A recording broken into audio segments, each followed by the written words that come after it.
కొత్తగా ట్రైనింగ్ అయినటువంటి ఒక పాస్టర్ని తీసుకెళ్ళి ఒక అడవిలో వదిలేసామనుకోండి,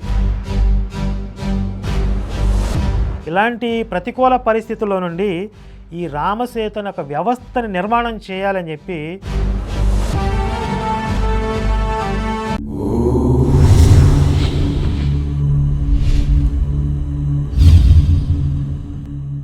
అందరికీ నమస్తే. శివశక్తి నుండి వచ్చే వీడియోస్లో ప్రధానంగా అన్నీ కూడా ఎన్లైట్మెంట్, జ్ఞానోదయం కలిగించేటటువంటి, చైతన్యం కలిగించే వీడియోస్ ఉంటాయి. అయితే అందులో అంతర్లీనంగా కొంత ఎంటర్టైన్మెంట్ కూడా అందులో మిక్స్ అయి ఉంటుంది. అయితే ఈ వీడియో చాలా సీరియస్నెస్ కలిగినటువంటి వీడియో. ఎందుకు సీరియస్నెస్ కలిగింది అని అంటే, ఒక 4 రోజుల క్రితం ఢిల్లీలో జరిగినటువంటి తరుణ్ అనే ఒక కుర్రవాడి హత్య, దానికి సంబంధించిన వివరాలు మీ అందరికీ తెలుసు. అలాగే ఇంకొక న్యూస్ కూడా వచ్చింది. కోనసీమ జిల్లాలో ముమ్మిడివరం మండలంలో ఉన్నటువంటి ఒక గ్రామంలో ఒక చర్చిలో ప్రసంగం చేస్తున్నటువంటి పాస్టర్ పవన్ కళ్యాణ్ గారిని ఉద్దేశించి ఇంకొకసారి సనాతన ధర్మం గురించి మాట్లాడితే తల తీసేస్తాం అనే ఒక వ్యాఖ్య చేయడం జరిగింది. అలాగే సనాతన ధర్మం అంటే స్త్రీలని బానిసలుగా చూసేది, అమ్మేసేది, ఇలాంటి రకరకాల కారుకోతలు కూడా కోయడం జరిగింది. ఇలాంటి సంఘటనలు జరిగినప్పుడు వెంటనే మనం రియాక్ట్ అవ్వడం, దాని మీద జస్టిస్ కోసం పోరాటం చేయటం అనేది ఒక విధానం. రెండో వైపు ఏంటంటే, ఇది కేవలం ఒక వ్యక్తికి, ఒక సంఘటనకి పరిమితం కాదు. ఇది ఒక ఐడియాలజీ, ఒక ప్రమాదకరమైనటువంటి ఐడియాలజీ అనేది హిందుత్వానికి ఎప్పటికైనా ఒక ముప్పుగా, ఒక పెను ప్రమాదంగా మారే అవకాశం ఉంది. అలాంటి పరిస్థితి ఎదురైనప్పుడు, ఆ రోజు వచ్చినప్పుడు మన సమాజం సిద్ధంగా ఉండాలి, దానికోసం తగినటువంటి కార్యాచరణ చేయాలి అనేటటువంటి ప్రయత్నం చేయటం, దాన్ని ఆచరణలో పెట్టడం, ఇది ఒక ఉద్యమం. శివశక్తి ఇప్పటి వరకు కూడా ఇన్స్టెంట్గా ఏదైనా సంఘటన జరిగినప్పుడు, ఏదైనా మన హిందుత్వం మీద, మన స్క్రిప్చర్స్ మీద దాడి జరిగినప్పుడు, వక్రభాష్యాలు ఎవరైనా అన్యమత ప్రచారకులు చేస్తున్నప్పుడు వాటిని ఖండిస్తూ అప్పటికప్పుడు స్పందించడం జరుగుతూ వస్తూ ఉంది. అయితే నిర్మాణాత్మకంగా ఈ ఉద్యమాన్ని ముందుకు తీసుకువెళ్ళాలి అనేటటువంటి దృష్టితో ఒక ప్రాజెక్టుకి రూపకల్పన చేయడం జరిగింది. అదే రామసేతు.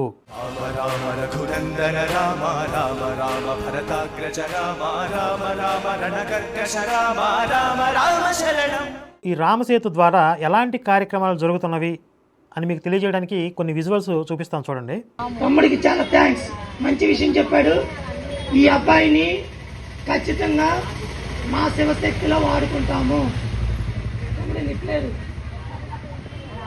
ఖచ్చితంగా అలాంటి స్పిరిట్ ఉన్న వాళ్ళు మాకు కావాలి. గ్రామాల్లో సభలు ఏర్పాటు చేయడం, సాంస్కృతిక ఆధ్యాత్మిక కార్యక్రమాలు నిర్వహించడం, గ్రామ పెద్దల్ని, పూజారుల్ని, కుల పెద్దల్ని, సంఘ పెద్దల్ని అందరినీ కలిసి శివశక్తి లక్ష్యాల గురించి వాళ్ళకి ఎక్స్ప్లెయిన్ చేయడం. అలాగే స్థానికంగా కొన్ని చిన్న చిన్న ఆశ్రమాలు ఉంటాయి, అక్కడ ఉన్నటువంటి స్వామీజీలతో సమన్వయం చేసుకోవటం, వారి ఆశీస్సులు తీసుకోవటం. పల్లెల్లో, గ్రామాల్లో కూడా శివాజీ, స్వామి వివేకానంద జయంతి ఉత్సవాలు ఏర్పాటు చేసి యువతని అందులో భాగస్వాములు చేయటం. దళిత కాలనీల్లో వరలక్ష్మి వ్రతం, సీతారామ కళ్యాణం లాంటి కార్యక్రమాల్లో మహిళల్ని భాగస్వాములు చేయటం ఇత్యాది కార్యక్రమాలన్నీ కూడా ఈ రామసేతు ప్రాజెక్టులో ముందుకు తీసుకువెళ్తూ ఉన్నాం. అంటే ప్రధానంగా మనం వీడియోస్ ద్వారా, డిజిటల్ మాధ్యమం ద్వారా ఎక్కడైతే రీచ్ అవ్వలేకపోతున్నామో అలాంటి ప్రాంతాలకి మన రామసేతు కార్యకర్తల్ని పంపించి మన కార్యక్రమాలను అక్కడ వ్యాప్తి చేయటం, మన కంటెంట్ని అక్కడ వరకు తీసుకువెళ్ళటం అనేది ఈ రామసేతు యొక్క ప్రధాన లక్ష్యం. అయితే దీని యొక్క డిజైన్ ఎలా ఉంటుంది అని అంటే, ఒక మండలానికి ఒక పూర్తి సమయం కార్యకర్త ఉంటారు. ఈ కార్యకర్తకి గౌరవ వేతనం ఉంటుంది. 1 సంవత్సర కాలానికి సంబంధించి ఈ కార్యకర్తకి చెల్లించే గౌరవ వేతనానికి మాకు ఒక డోనర్ కావాలి, ఒక మండలానికి ఒక స్పాన్సర్ కావాలి అని అడిగాం. కొన్ని మండలాలకి కొంతమంది దాతలు ముందుకొచ్చారు. మొదటి విడతలో కొన్ని మండలాలకి కొంతమంది కార్యకర్తలకి శిక్షణ అనేది ఇచ్చి ఆ తర్వాత వాళ్ళని కార్యంలో నిమగ్నం చేయడం జరిగింది, ఈ రామసేతు కార్యంలో. ఇప్పుడు రెండవ దశలో కార్యకర్తలను తీసుకోవడానికి, మరిన్ని మండలాలకి విస్తరించడానికి ఇప్పుడు 2వ దశలో మేము సిద్ధం అవుతూ ఉన్నాం. అయితే ఏ మండలాలకి ఇప్పుడు ప్రస్తుతం అవసరం ఉంది, అలాగే ఇందులో వస్తున్నటువంటి సాధక బాధకాలు ఏంటి అనేది ఇప్పుడు చూద్దాం. ఇప్పుడు ఒక చిన్న తమాషా విషయం చెప్తాను, వినండి.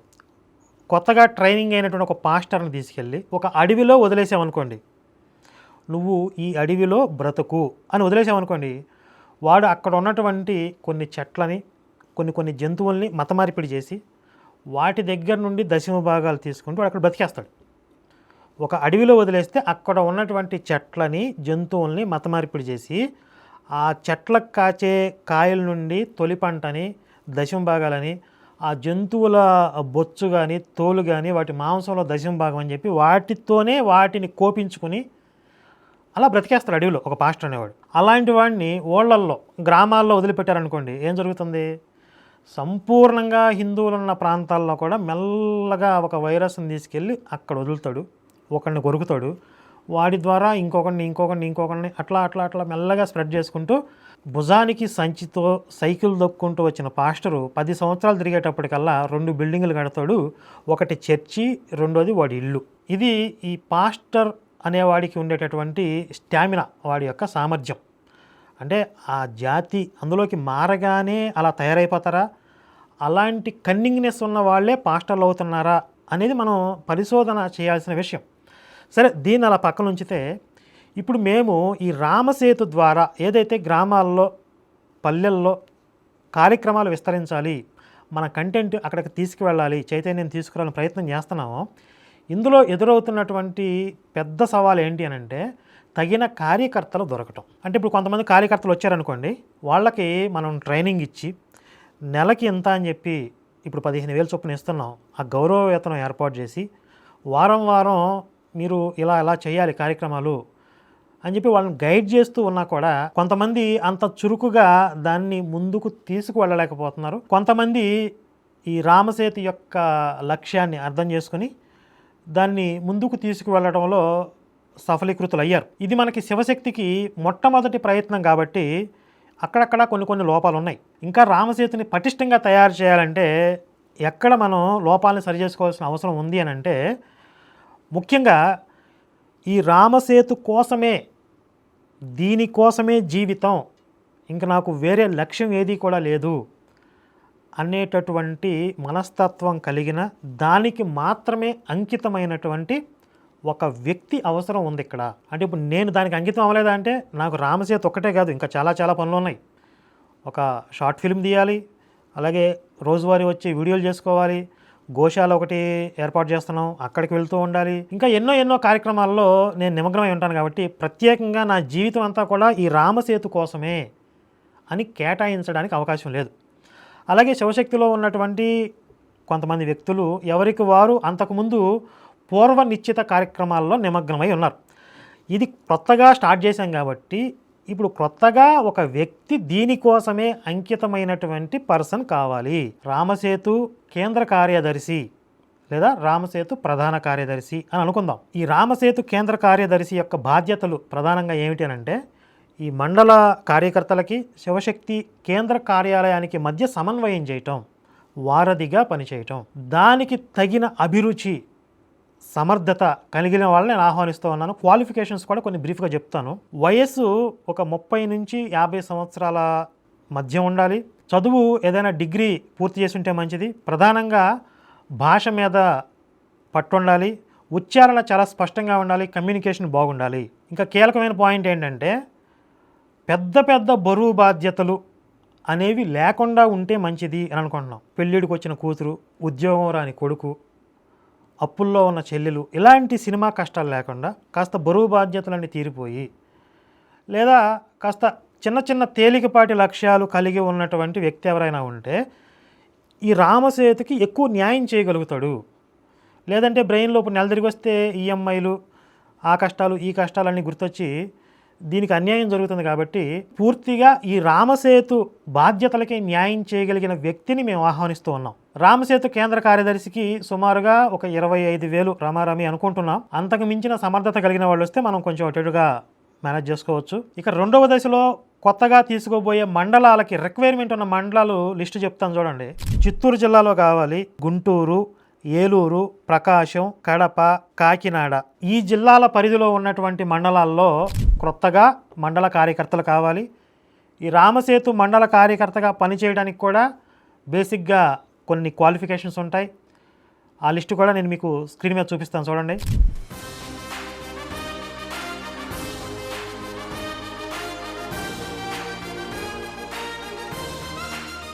కనుక మీకు అర్థమైంది కదా. ఇప్పుడు నేను 2 బాధ్యతల గురించి చెప్పాను. ఒకటి రామసేతు కేంద్ర కార్యదర్శి, ఇది ఒక్కటే పోస్ట్. ఇది చాలా కీలకమైంది. ఖచ్చితంగా ఇంటర్వ్యూ ఉంటుంది. మేము సాటిస్ఫై అయితేనే ఆ బాధ్యతల్లో వారిని తీసుకోవడం జరుగుతుంది. రెండవది, ఇప్పుడు చెప్పిన జిల్లాల లిస్టులో ఉన్నటువంటి మండల పరిధిలో మండల కార్యకర్తగా పనిచేయడానికి స్థానికంగా ఉన్నవాళ్ళు కావాలి. ఎప్పుడైనా అవసరమైనప్పుడు సెలవులు తీసుకోవచ్చు, కానీ ఫుల్ ప్లెడ్జ్డ్గా మండల కార్యకర్తకి ఆ బాధ్యతలకి న్యాయం చేసేవారు స్థానికంగా ఉన్నవారు కావాలి. ఇప్పుడు ఈ రెండవ దశలో మండలాలకి కూడా కార్యకర్తలు ఎంపికైన తర్వాత వారికి కూడా శిక్షణ ఉంటుంది. మొదటి విడతలో శిక్షణ పొందిన కార్యకర్తలని కూడా ఇందులో భాగం చేసి అందరికీ కలిపి ఈ రెండో విడత ట్రైనింగ్ అనేది ఏర్పాటు చేయడం జరుగుతుంది. కాబట్టి శివశక్తితో అవకాశం వస్తే మేము కూడా కలిసి పనిచేయాలి అనే ఉత్సాహం ఉన్నవారు ప్రతి ఒక్కరిని కూడా ఈ రామసేతు కార్యంలో భాగస్వాములు అవ్వాలని ఆహ్వానిస్తూ ఉన్నాను. అయితే కేవలం ఇక్కడ మండలానికి ఒక వ్యక్తికి మాత్రమే అవకాశం ఉంది అని అనుకోవద్దు. మండల కార్యకర్త అనే వ్యక్తి ఫుల్ టైమరు. అలాగే అక్కడ ఈ కార్యకర్త చేసే కార్యక్రమాల్లో మీరందరూ కూడా భాగస్వాములు అవ్వచ్చు. మీ గ్రామాల్లో కార్యక్రమాలు చేయొచ్చు. వాలంటీర్స్గా అందులో మీరు పాల్గొనవచ్చు. ఆ కార్యక్రమాలన్నింటినీ కూడా మండల కార్యకర్త ద్వారా శివశక్తి కేంద్ర కార్యాలయం సమన్వయం చేస్తుంది. దేశం కోసం, ధర్మం కోసం ఏదైనా చేస్తాం అని కామెంట్స్ చేసేవాళ్ళు వేలల్లో ఉంటారు. కానీ ఇదిగో రామకార్యం, రామసేతు అనే ప్రాజెక్టులో మనందరం కలిసి పనిచేయాల్సిన అవసరం ఉంది, మీరు కూడా పాల్గొనండి అని పిలిపించామనుకోండి, ఎంత పర్సంటేజ్ స్పందిస్తున్నారు, ఎంతమంది ఉత్సాహంగా ముందుకు వస్తున్నారు అనేది ఇక్కడ ఆలోచించండి. ఇలాంటి ప్రతికూల పరిస్థితుల్లో నుండి ఈ రామసేతు అనే ఒక వ్యవస్థని నిర్మాణం చేయాలని చెప్పి మా శాయశక్తుల శక్తికి మించి ప్రయత్నం చేస్తూ ఉన్నాం. ఈ మండల కార్యకర్తలకి ఎవరైతే దాతలు, గౌరవ వేతనానికి సంబంధించిన దాతలు ఉన్నారో వారి దగ్గర ముందుగా మేము ఒక 1 ఇయర్కి కమిట్మెంట్ తీసుకోవడం జరిగింది. వారిని ఇంకొక 6 నెలలు, కనీసం ఇంకొక 6 నెలలు కంటిన్యూ చేయాల్సిందిగా విజ్ఞప్తి చేస్తున్నాను. అంటే నేను పాత డోనర్స్ గురించి ఇంకొక 6 నెలలు వాళ్ళు కంటిన్యూ చేయాల్సిందిగా కోరుతున్నాను. అలాగే కొత్త మండలాలకి కూడా కొత్త డోనర్స్ని నేను ఇన్వైట్ చేస్తూ ఉన్నాను. ఈ మండల కార్యకర్తలకు సంబంధించి దాతల్లో ఒక 2-3 మధ్యలో డ్రాప్ అవ్వడం జరిగింది. దీనివల్ల మేము కార్యకర్తని నియమించి కమిట్మెంట్ ఇచ్చిన తర్వాత మళ్ళీ ఇబ్బందులు పడాల్సి వస్తుంది. కనుక వీలైనంత వరకు దాతలు కన్సిస్టెన్సీ మెయింటైన్ చేయాల్సిందిగా కోరుతూ ఉన్నాను. అయితే ఇక్కడ ఇంకొక ముఖ్యమైన విషయం ఏంటంటే, ఇప్పుడు కార్యకర్తకి చెల్లించేటటువంటి గౌరవ వేతనానికి మాత్రమే మనం దాతలను అడుగుతూ ఉన్నాం. కానీ ప్రాక్టికల్గా ఏమవుతుందంటే అక్కడ కార్యక్రమాలు నిర్వహించడానికి అదనంగా చాలా ఖర్చులు పెట్టాల్సిన పరిస్థితి ఉంది. అంటే ఇప్పుడు మేము ఒక డిజైన్ చేసాం. అదేంటి అంటే, ఈ బ్రోచర్ కూడా తయారు చేయడం జరిగింది. గ్రామాల్లో ధార్మిక చైతన్య సభలు ఏర్పాటు చేసి గ్రామ ధార్మిక సమితి అనేది అక్కడ ఫామ్ చేస్తాం. ఆ ధార్మిక సమితి యొక్క కార్యకలాపాలు ఏంటి అనేది కూడా ఇందులో డిజైన్ చేయడం జరిగింది. ఆ గ్రామంలో ఉన్నటువంటి దేవాలయంలో ప్రతి వారం కూడా ఒక సత్సంగం నిర్వహించడం జరుగుతుంది. అలాగే ప్రతి నెల ఒక ఆధ్యాత్మిక కార్యక్రమం, ఊరందరితో కలిసి ఒక ఆధ్యాత్మిక కార్యక్రమం కూడా ఈ ధార్మిక సమితి ద్వారా నిర్వహణ చేయడం జరుగుతుంది.